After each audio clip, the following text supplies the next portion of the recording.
नमस्कार, मैं अजय कुमार हूं। इंडिया टीवी की खास पेशकश बजट सम्मेलन में आपका बहुत स्वागत है। बजट सम्मेलन में हमारे साथ इस वक्त जुड़ रहे हैं एक बहुत ही खास मेहमान, देश के रोड ट्रांसपोर्ट और हाईवे मंत्री नितिन गडकरी जी। नितिन गडकरी जी, बहुत स्वागत इंडिया टीवी पर आपका। कल जो बजट प्रस्तुत किया गया उसे अभूतपूर्व कहा जा रहा है। कहा जा रहा है कि 95 से 98 के बीच में जो मूलभूत परिवर्तन किए गए थे उससे भी बड़ा परिवर्तन है। अगर मैं खास करके आपके मंत्रालय की बात करूं तो आपके मंत्रालय की तारीफ तो पहले भी होती रही है, लेकिन अब जो आपका मंत्रालय करने की उम्मीद कर रहा है उसके बारे में जरा हमारे दर्शकों को संक्षेप में बताइए। देखिए, हमारे देश में जब विशेष रूप से मोदी जी प्रधानमंत्री बने उसके पहले के स्थिति में करीब 2 किलोमीटर पर डे तक रोड कंस्ट्रक्शन आ गया था।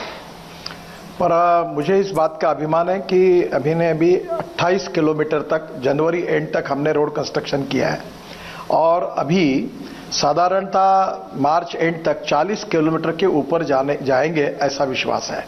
ये अपने आप में एक रिकॉर्ड है, क्योंकि हमारे देश की प्रगति और विकास करना है तो उद्योगों को बढ़ावा देना होगा और उद्योगों को बढ़ावा उसी समय मिल सकता है जब मूलभूत रूप से water, power, transport and communication 4 चीजें अगर अवेलेबल होगी तो इंडस्ट्री आएगी, उद्योग आएंगे। उद्योग आएंगे तो रोजगार निर्माण होगा और रोजगार निर्माण होगा तो हमारी गरीबी, भूखमरी और बेरोजगारी दूर होगी और देश का विकास होगा। पहली बार प्रधानमंत्री जी ने इस देश को एक ग्लोबल इकोनॉमी बनाने का एक मिशन सामने रखा है और हमने ये तय किया है कि हम $5 ट्रिलियन की इकोनॉमी 5 साल में बनाएंगे और 111 लाख करोड़ का इंफ्रास्ट्रक्चर बनाएंगे। अब करीब 6400 प्रोजेक्ट, इंफ्रास्ट्रक्चर प्रोजेक्ट्स ये पाइपलाइन में है और मैं आपको बता रहा हूं, भारतमाला प्रोजेक्ट है हमारा, बाकी रोड के बड़े बड़े प्रोजेक्ट है, ग्रीन एक्सप्रेस हाईवे है।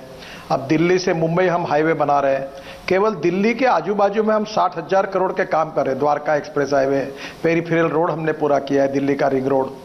तो एक प्रकार से पूरे देश में, आप कश्मीर में हम 60,000 करोड़ के काम कर रहे हैं। ये झोजिला टनल जो थी अनेक सालों से पड़ी थी, जिसका 4 बार टेंडर हुआ था, जिसकी कीमत 11,000 करोड़ थी, वो हमने लगभग उसमें 5,000 करोड़ बचाए हैं पहली बार। तो हमारा transparent, time bound, result oriented और करप्शन फ्री, कोई हमें आरोप नहीं लगा सकता 1 रुपए के करप्शन का। ऐसा अच्छा क्वालिटी का काम मोदी जी के नेतृत्व में हमने इंफ्रास्ट्रक्चर में कर रहे हैं। अब रेलवे में काफी बदलाव आ रहा है। हमारे 100 एयरपोर्ट्स बने हैं और एयरपोर्ट बन रहे हैं और इसमें सबसे बड़ी बात यह है कि जो रोड हमने बनाए, जो एयरपोर्ट बनाए, जो पावर लाइन बनाई है, जो रेलवे के ये जो बनाई है पावर की लाइन, इनको सबको मॉनिटाइज कर रहे हैं। मॉनिटाइज कर रहे, इसका अर्थ ऐसा है कि इसको हम 30 साल के लिए उसके इनकम को आज प्रेजेंट वैल्यू में निकालकर आज ले लेंगे और 30 साल फिर उसको ब्याज से देते रहेंगे। तो इसके कारण जो 1 रुपया अगर सरकार डालती है तो 9 रुपए बाहर से आएंगे और हमारा इंफ्रास्ट्रक्चर की गति बढ़ेगी और निश्चित रूप से हम वर्ल्ड स्टैंडर्ड का इंफ्रास्ट्रक्चर बना पाएंगे।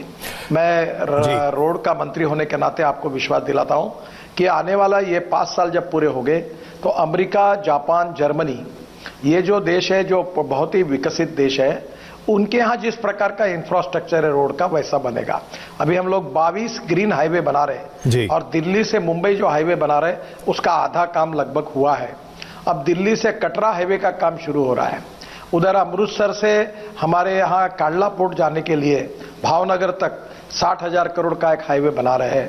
कन्याकुमारी से लेकर केरल में पूरा तिरुवनंतपुरम तक, उधर जाकर केरल के डिटेल में जाकर एक बहुत बड़ा कन्याकुमारी से मुंबई हाईवे बना रहे हैं। अब इसमें सूरत से जो लोग दक्षिण में जाते हैं पूरे उत्तर के, वो सूरत से नासिक, नासिक से अहमदनगर और अहमदनगर से सोलापुर से, यानी अब मुंबई और पुणे जाने की जरूरत नहीं, कोल्हापुर जाने की जरूरत नहीं, बाहर के बाहर निकल जाएंगे। नितिन जी, इसमें इतना देश के अलग अलग सेक्टर में जो चेंज हो रहा है जी, वो निश्चित रूप से एक वर्ल्ड क्लास इंफ्रास्ट्रक्चर होगा तो देश का विकास और गति से होगा। आपने जो कहा उसमें एक तरह से देश 100% आपके साथ है, लेकिन जिस मोनेटाइजेशन की बात आप कर रहे हैं उसे लेकर विपक्ष का आरोप है कि सरकार अब अपनी संपत्ति, जनता की कमाई, जनता की गाढ़े कमाई के पैसे को प्राइवेट हाथों में दे रहे हैं और यह आरोप आपकी सरकार पर लग रहा है कि आप सब कुछ बेच रहे हैं। पहली बात तो ऐसी है, मोनेटाइजेशन क्या होता है ये समझिए। अभी हम दिल्ली और मुंबई के बीच में 1 लाख करोड़ का हाईवे बना रहे हैं हमने करीब करीब 25 से 30 हजार करोड़ लैंड एक्विजिशन के माध्यम से मार्केट से भी ज्यादा प्राइस किसानों को दी है। अब 1 लाख करोड़ जो है, जो हमने कर्जा उठाया है, अब हम बैंकों में जाकर ये 1 लाख करोड़ का जो हमारा टोल है वो 30 साल के लिए मोनेटाइज करके उनसे ये पैसा खड़ा करेंगे और ये जो कर्जा है ये पूरा करेंगे। क्या इससे हम लोग इस प्रकार के हमारे एसेट्स को अगर मोनेटाइज करेंगे तो सरकार के पास बजट में पैसा कम है और वो पैसा, इसमें ये प्राइवेट पब्लिक इन्वेस्टमेंट का पैसा और हमारा पैसा जुड़ जाएगा। जैसे टीओटी मॉडल है, उसमें बीओटी है, पीपीपी है, हाइब्रिड एन्युटी है और अलग अलग प्रकार के मॉडल हमने लिए हैं। और इसके सबके आधार पर निश्चित रूप से एक देश में केवल इंफ्रास्ट्रक्चर नहीं मिलेगा, तो हमारे सबसे इंपॉर्टेंट चीज है कि हमारी ट्रांसपोर्ट सिस्टम सुधर जाएगी। और इस बार इस बजट में पब्लिक ट्रांसपोर्ट को भी बढ़ावा दिया है। 25,000 नई बसेस वो इलेक्ट्रिक की या अच्छी बसेस आएंगी जिसमें कंफर्ट्स होंगे। तो जनता को भी पब्लिक मेट्रो के लिए पैसा बढ़ाया गया है। तो एक तरफ मेट्रो हो, बसेस हो, रोड ट्रांसपोर्ट हो, अभी हमने जलमार्ग बनाए, आपको पता है गंगा में कितना अच्छा जलमार्ग बनाया और मैं सौभाग्य है कि मुझे गंगा शुद्ध करने का भी मौका मिला और गंगा का जलमार्ग बनाने का भी मौका मिला। ब्रह्मपुत्रा में हमने जलमार्ग बनाया है, हमने सी ट्रांसपोर्ट चालू किया है, अभी स्क्रैपिंग पॉलिसी आ रही है। देखो इकोनॉमी मल्टीप्लाई होती है। अब एक बात मेरे समझ में नहीं आती कि कौन उद्योगपतियों को हमने क्या बेचा है। ये तो कांग्रेस पार्टी ने जवाब देना चाहिए कि इन्होंने 70,000 करोड़ रुपए के हवाई जहाज खरीदी किए उस समय और पूरा एयर इंडिया का पूरा बैंड बजा दिया। अब मुझे बताइए कि आज एयर इंडिया बंद होने के कगार पर खड़ा है। क्या ये 70,000 करोड़ से खेत में पानी नहीं जा सकता था? क्या ये 70,000 करोड़ से पीने के पानी की योजनाएं नहीं बन सकती थी? क्या ये 70,000 करोड़ से ग्राम सड़क योजना में गांव में रोड नहीं बन सकते थे? तब ये गलत इन्वेस्टमेंट करके इन्होंने जो किया, इसकी जरूरत क्या थी? जब प्राइवेट प्लेयर हवाई जहाज खरीदने के लिए तैयार थे, जेट एयरवेज था, इंडिगो था या किंगफिशर है या कोई और स्पाइस जेट या और कोई आएगा, कुछ विस्तारा आएगा, तो सरकार ने पैसे क्यों डाले? और आपको एक बात बताता हूं अजय कुमार जी, ये देखो आप जी, जब केवल एयर इंडिया और इंडियन एयरलाइंस थी तो नागपुर से मुंबई में जाता था तो हमारा टिकट 8,500 रुपए था और अभी जब कंपटीशन हो गई तो हमें 2,500 रुपए में जा सकते हैं। मैं जब टेलीफोन में केवल सरकारी कंपनियां थी तो नागपुर से मुंबई टेलीफोन करने के लिए 66 रुपए लगते थे ट्रंक कॉल के लिए, एसटीडी लाइटनिंग कॉल, और लाइटनिंग कॉल अगर किसी का जल्दी लगता था तो बोलते थे इसकी बड़ी पहुंच है। अब हम 40 पैसे में मोबाइल फोन से बात करते हैं। क्या ये देश के गरीब लोगों का इसमें फायदा नहीं हुआ है कंपटीशन आई तो? और दूसरा, कौन सी बात ऐसी है कि जो हमने इन उद्योगपतियों के समर्थन में की है? पूरी तरह गलत है। किसानों के कानून में, मैं तो बहुत बार आप जैसे लोगों को पूछता हूं कि तीनों कानून में बताइए हमें कि किसानों के विरोध में कौन सी चीज है, वो हमें बताइए। वो नहीं बता सकते। ये केवल जब कन्विंस नहीं कर सकते तो कंफ्यूज करने की कोशिश करके लोगों को गुमराह करने की कोशिश है, और यही मैं इतना ही कहूंगा। नितिन जी, आपने भी कुछ बहुत महत्वपूर्ण बातें कही। मैं सिलसिलेवार तरीके से आगे बढ़ता हूं। आपने किसानों का जिक्र किया तो ये सवाल लाजमी है, इसमें कोई शक नहीं है। इंडिया टीवी लगातार, और खास करके रजत जी अपने शो में इस बात पर लगातार चर्चा करते रहे हैं कि किसानों के लिए ये 3 कानून कितने फायदेमंद हैं। इसके बावजूद किसान समझने को तैयार नहीं है और विपक्ष किसानों के साथ खड़ा हुआ है। आज जिन सड़कों को आपने इतनी मेहनत से बनाया, वहां पर चारों तरफ कीलें बिछी हैं। ऐसा लगता है जैसे कि हम सीमा के पास पहुंचे हैं, दिल्ली के आसपास। ये क्या हो रहा है? देखिए, ये बात बहुत दुर्भाग्यपूर्ण है और मैं देश के किसानों को आह्वान करना चाहता हूं कि एमएसपी कोई रद्द होने वाली नहीं है। देखिए, आप एक बात को समझिए कि इंटरनेशनल प्राइस और मार्केट प्राइस से एमएसपी ज्यादा हो गई है और इसलिए किसानों को मार्केट में कीमत नहीं मिल रही है और ये उनकी समस्या सही है। और इसीलिए कल निर्मला जी ने बताया कि हमने पहली बार स्वामीनाथन कमेटी के रिपोर्ट को स्वीकारने के बाद हर साल हम गेहूं, चावल से लेकर सभी क्रॉप्स में हम लोग एमएसपी हर साल नहीं तय करते हैं कृषि मूल्य आयोग के द्वारा, और वो एमएसपी अब मार्केट से ज्यादा हुई है, तो इंटरनेशनल प्राइस से भी ज्यादा है। तो हमने इस समय किसानों को 3.5 लाख करोड़ रुपए, केवल ये जो डिफरेंस है मार्केट प्राइस और एमएसपी के बीच में जो है, उसके लिए 3.5 लाख करोड़ देश के इतिहास में पहली बार दिए। क्या ये 3.5 लाख करोड़ हमने किसी उद्योगपतियों को दिए क्या? मैं आपको पूछना चाहता हूं, 16 लाख करोड़ बैंकों को प्रायोरिटी सेक्टर के लिए अर्थमंत्री जी ने कहा है कि बांटना है आपको, ये किसानों के लिए है। और इसमें विशेष रूप से डेयरी और फिशिंग के लिए भी पैसा है। क्या ये किसी उद्योगपति के लिए है? हमने 1 लाख करोड़ से ज्यादा पैसा एग्रीकल्चर इंफ्रास्ट्रक्चर को सुधारने के लिए दिया, तो ये क्या किसी उद्योगपति के लिए है? हमने पिछले साल 6000 करोड़ की सब्सिडी शुगर पर दी और हमने करीब 60 लाख टन शुगर एक्सपोर्ट की, ताकि गन्ना उत्पादक किसानों की उनका भुगतान मिले, गन्ने का शुगर फैक्ट्री बंद ना पड़े और गन्ना उत्पादक किसानों को उसके पैसे मिले, इसके लिए किया। आप मुझे बताइए कि इस साल हम 6 रुपए किलो से सब्सिडी देकर फिर शुगर एक्सपोर्ट कर रहे हैं। हम इथेनॉल की इकोनॉमी 20,000 करोड़ की थी, अब गेहूं चावल सरप्लस हो गया, मक्का सरप्लस हुआ, तो हमने ये तय किया है कि अब हम इससे इथेनॉल बनाएंगे और पेट्रोल डीजल का इंपोर्ट कम करेंगे। तो ये 20,000 करोड़ की इकोनॉमी अब 2 लाख करोड़ की हम करने के लिए जा रहे हैं। क्या हम ये किसानों के लिए नहीं कर रहे? अभी ये परली जलती थी, इससे बायो सीएनजी बनाकर इसके ट्रैक्टर चलेंगे। इसके लिए मैं ट्रांसपोर्ट मंत्री करके लगातार इनिशिएटिव लिया। ट्रैक्टर अभी मैं 4-5 दिन में लॉन्च कर रहा हूं और मैंने अपने घर का खुद का ट्रैक्टर पहली बार इसमें कन्वर्ट किया है और परली से बायो सीएनजी बनाकर ट्रैक्टर चलेंगे तो 1 लाख रुपए किसान का फायदा होगा। हम पानी के लिए, इरिगेशन के लिए प्रधानमंत्री सिंचाई योजना के द्वारा हो, अलग अलग योजना के द्वारा हो, सिंचाई का परसेंटेज हमने बढ़ाया। मैं खुद वाटर रिसोर्सेज मंत्री था तो 1970 से राज्यों में झगड़े थे, राजस्थान, पंजाब, हरियाणा, उत्तराखंड, हिमाचल और इधर महाराष्ट्र, गुजरात, उत्तर प्रदेश, कर्नाटक, वो तमिलनाडु, सबके बीच में थे। मैंने कम से कम 11 झगड़े थे, उसमें से 7 झगड़ों का समाधान पहली बार देश के इतिहास में हमारी मोदी जी के नेतृत्व में हमारी सरकार ने सॉल्व किया। अब वो प्रोजेक्ट बन रहा है।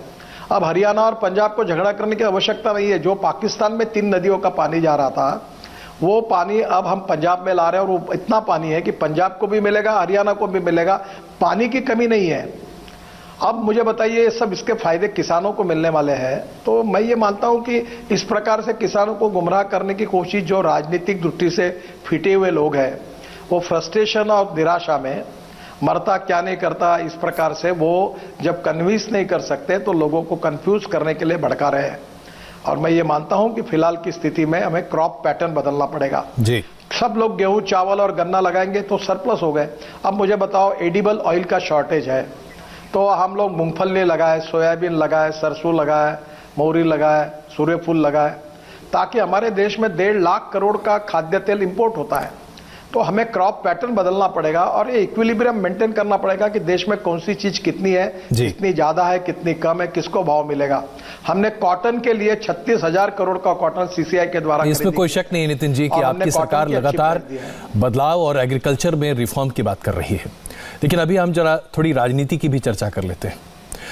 पंजाब की सरकार 70 वकीलों को खड़ा कर रही है ताकि किसानों के ऊपर जो दायर मामले हैं, उन मामलों पर कैप्टन अमरिंदर सिंह की सरकार की तरफ से वकील खड़े हों, उन मामलों को लड़ें। कांग्रेस की तमाम सरकारें जो राज्यों में हैं वो आपके खिलाफ लगातार बयानबाजी दे रही हैं और राहुल गांधी तो लगातार आग उगल ही रहे हैं।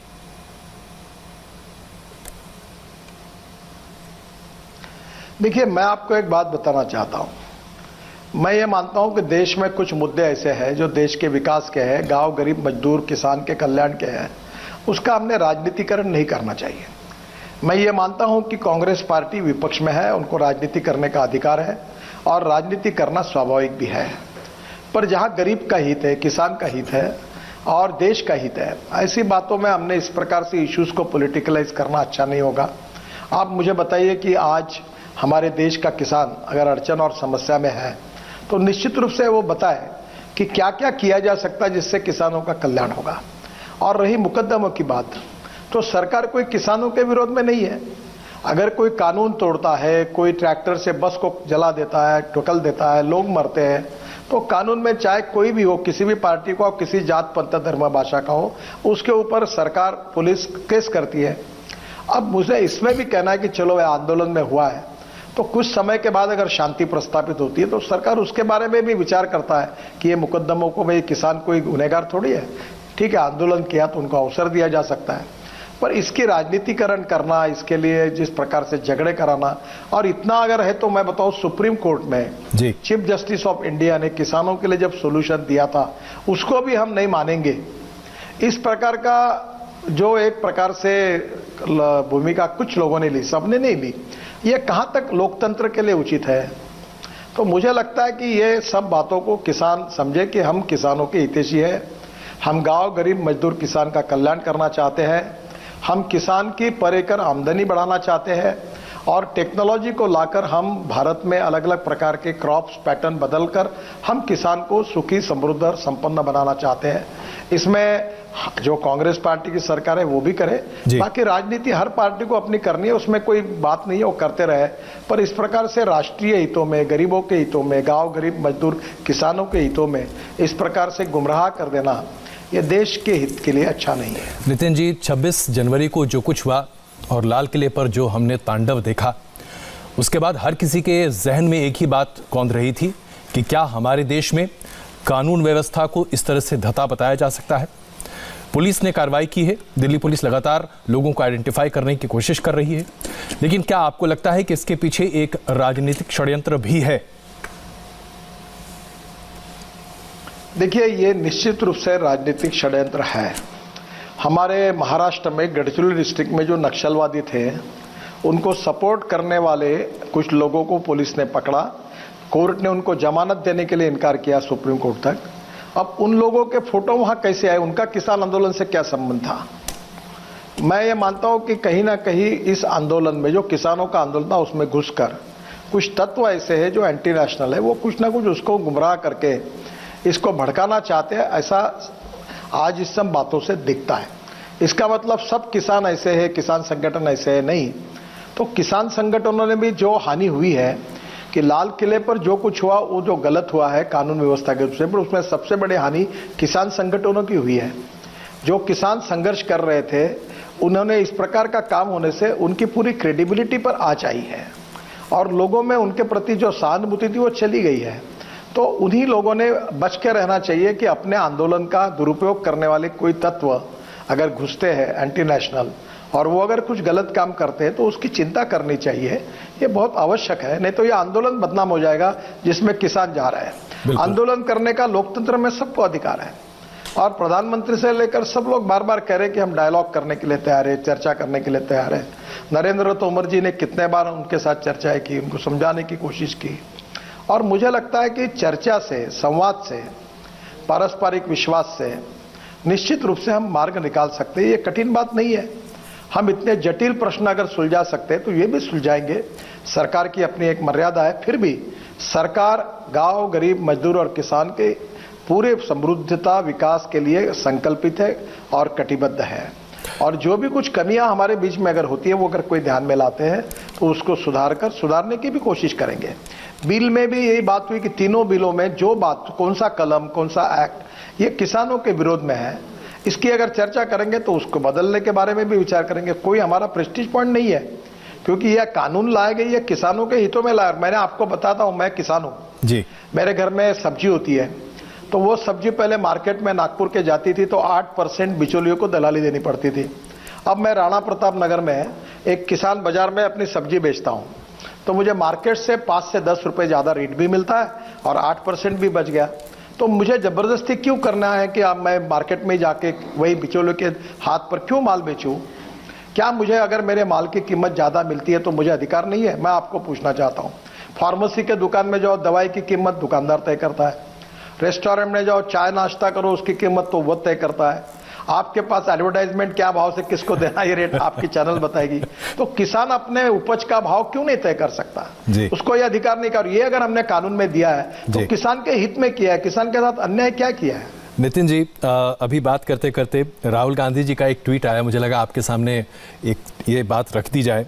उन्होंने दिल्ली की सड़कों पर जो तमाम जगह दिल्ली पुलिस ने कीलें लगाई हैं उसको लगाकर उन्होंने लिखा है कि गवर्नमेंट ऑफ इंडिया, आप ब्रिजों का निर्माण कीजिए, दीवार मत बनाइए। क्या आपको लगता है कि ये आपकी सरकार पर एक कटाक्ष नहीं है? देखिए, लोकतंत्र में किसको क्या कटाक्ष डालना और क्या नहीं उसका अधिकार है और जनता की अदालत में क्या सही है और झूठ है ये तय करने का जनता का अधिकार है। आज कानून और व्यवस्था एक तरफ बिगड़ती है तो आप लोग यही लोग प्रश्न पूछते हैं कि पुलिस क्या कर रही है, फिर पुलिस प्रोटेक्शन के लिए कुछ कार्रवाई करती है तो ये क्यों कर रही है ये पूछा जाता है। तो मुझे लगता है ये इस प्रकार की बातें जो है ये मैच्योर्ड पॉलिटिकल लीडरशिप से निश्चित रूप से उम्मीद नहीं है। मैं तो राहुल गांधी जी को भी कहूंगा कि वो एक बार सीरियसली कुछ जो ग्रीवेंसेस है उसमें चर्चा सरकार के साथ करें, हम भी करेंगे और उनके समस्याओं की अच्छी बातें होगी स्वीकार करेंगे और हमारी बात को समझाने की कोशिश करेंगे। तो मुझे लगता है ये संवाद जो होगा तो और अच्छा होगा। और रही बात किसानों के बारे में, जैसे वो चिंता करते हैं हम भी करते हैं। अब देश में ये जो एंटी नेशनल एलिमेंट जो किसानों के आंदोलन का सहारा लेकर इस देश में गड़बड़ करने की कोशिश करने वाले कुछ लोग घुसते हैं, तो क्या उनको रोकना नहीं चाहिए? इससे तो किसानों का आंदोलन बदनाम हो जाएगा, दंगा फसाद होगा, निरपराध लोगों की नुकसान होगा, जान माल का नुकसान होगा। इसको बचाना सरकार का काम है, इसके लिए पुलिस वाले अपनी कार्रवाई कर रहे हैं। नितिन जी, शिवसेना को आपसे ज्यादा बहुत कम लोग जानते हैं। शिवसेना के सांसद संजय राउत गाजीपुर बॉर्डर पर आज 1 बजे किसानों से मुलाकात करने जा रहे हैं और वो किसान आंदोलन को अपना पूरा समर्थन भी दे रहे हैं। उद्धव ठाकरे की सरकार जो महाराष्ट्र में चल रही है वो भी बार बार यही कहती है और शरद पवार जी भी सरकार के खिलाफ किसान आंदोलन के समर्थन में खड़े हैं।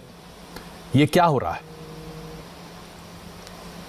देखो, जहां तक मैं जानता हूं, ये जो किसानों के तीनों कानून तैयार हुए हैं, मैं शरद पवार जी मेरे मित्र भी हैं, मेरे से अनुभवी हैं, काफी बार उन्होंने इन प्रकार के बातों का समर्थन किया है और शिवसेना ने भी अनेक बार, मुझे पता है, मैं अनेक दिनों से शिवसेना के अनेक नेताओं से परिचित भी हूं और शिवसेना के भूमिका से भी परिचित हूं। जो किसानों के बारे में ये जो कुछ बातें हो रही है इसके बारे में उनका भी पॉजिटिव समर्थन है। पर वो जब भी वो बीजेपी सरकार का विरोध कर रहे हैं तो विरोध करने के लिए शायद उन्होंने ये भूमिका ली होगी। पर मैं सभी विपक्ष के नेताओं को आह्वान करूंगा कि इस समय हम किसानों के हितों की बातों के लिए यूनिटी बनाएं। कानून में जो जो किसान के विरोध में होगा वो हमारे ध्यान पर लाके दे, तो हम उस पर चर्चा करने के लिए तैयार हैं और हम सब पार्टियां मिलकर देश के किसानों का भला करने की कोशिश करें। और सरकार ने अभी पार्लियामेंट का सेशन चालू है, सरकार ने किसानों के साथ चर्चाएं की, तो विपक्ष लोगों के साथ भी सरकार चर्चा करके मामला सुलझाने की कोशिश करेगी। तो कभी संजय राउत अगर पार्लियामेंट के सदस्य हैं तो वहां जाकर किसानों को मार्गदर्शन करने का उनका अधिकार है लोकतंत्र में, वो मैं नकारता नहीं। पर वो सब सदन में आकर नरेंद्र तोमर जी से भी बात करें और अपनी बात रखे और कुछ सुझाव होगा तो हमें दे। अगर उन्होंने दिया हुआ सुझाव भी किसानों के हितों में होगा तो मेरा विश्वास है नरेंद्र तोमर जी निश्चित रूप से उसको स्वीकार करेंगे। नितिन जी, पश्चिम बंगाल की मुख्यमंत्री ममता बनर्जी का कहना है कि भले ही इस बार बजट में पश्चिम बंगाल के लिए सड़कों के निर्माण के लिए एक अलग प्रावधान किया गया, लेकिन दरअसल पश्चिम बंगाल में सब कुछ बड़ा अच्छा चल रहा है। विकास की गंगा बहा दी है ममता बनर्जी जी ने। उन्होंने सड़कों का जो जाल बनाया है वो आपके मंत्रालय के बिना मदद के बनाया है। उनका कहना है कि आप दरअसल सिर्फ उनके किए काम का एक तरह से क्रेडिट खुद लेना चाहते हैं। मैं आपको पूछना चाहता हूं और ममता जी को भी पूछना चाहता हूं कि उनके कौन से काम का क्रेडिट हमने लिया है और कौन सा काम ऐसा है, एक काम का नाम आप या वो बताएं मुझे। हम राष्ट्रीय महामार्ग पर ही काम करने को हमें मैंडेट है, राज्य मार्ग पर हमें अधिकार नहीं है काम करने का। राज्य मार्ग बनेंगे तो राज्य सरकार बनाएगी, राष्ट्रीय महामार्ग बनेंगे तो भारत सरकार बनाएगी। तो हम अपने राष्ट्रीय महामार्ग जो नोटिफाइड नेशनल हाईवे है उसी पे काम कर रहे हैं और उसी रोड पर की घोषणा निर्मला जी ने की है। और रहे उनके राज्य मार्ग की और कामों की, तो निश्चित रूप से वो उनका अधिकार है, उसको वो मार्केट करें। और रही बात काम की, जनता की अदालत में लोग तय करेंगे कि किसने काम की अच्छा किया और नहीं किया, और उनका अगर जनता खुश है तो उन्हें फिर से मौका देगी और नहीं है तो बदल देगी। लोकतंत्र की अदालत में इसका निर्णय होगा। तो मुझे लगता है कि अब ये चुनावी राजनीति है तो छोटी मोटी बातें चलती रहती है, नेता बोलते रहते हैं, कुछ बातों को सीरियस लेना चाहिए, कुछ बातों को छोड़ देना चाहिए। नितिन जी, अब चूंकि बंगाल की बात हो रही है तो एक छोटा सवाल मैं लेना चाहता हूं। पश्चिम बंगाल में राजनीतिक हिंसा का जो एक चलन चला आ रहा है उसकी पृष्ठभूमि बहुत पुरानी है और खास करके अगर हम देखें तो पहले तो संघ परिवार के कार्यकर्ताओं और उसके बाद अब बीजेपी के कार्यकर्ताओं पर लगातार हमलों की बातें सामने आती रही, जिसके लिए विरोध और प्रदर्शन भी होता रहा है। क्या ये हिंसा का दौर थम सकता है पश्चिम बंगाल में? देखो, विचारों में मतभिन्नता हो सकती है पर मनभेद नहीं होनी चाहिए। अटल बिहारी वाजपेयी जी हमारे प्रेरणा स्रोत हैं। उन्होंने हमें कहा था कि विचारों का मुकाबला विचारों से होता है और कानून हाथ में लेकर मारपीट करके किसी को हत्या करके विचारों का मुकाबला नहीं हो सकता।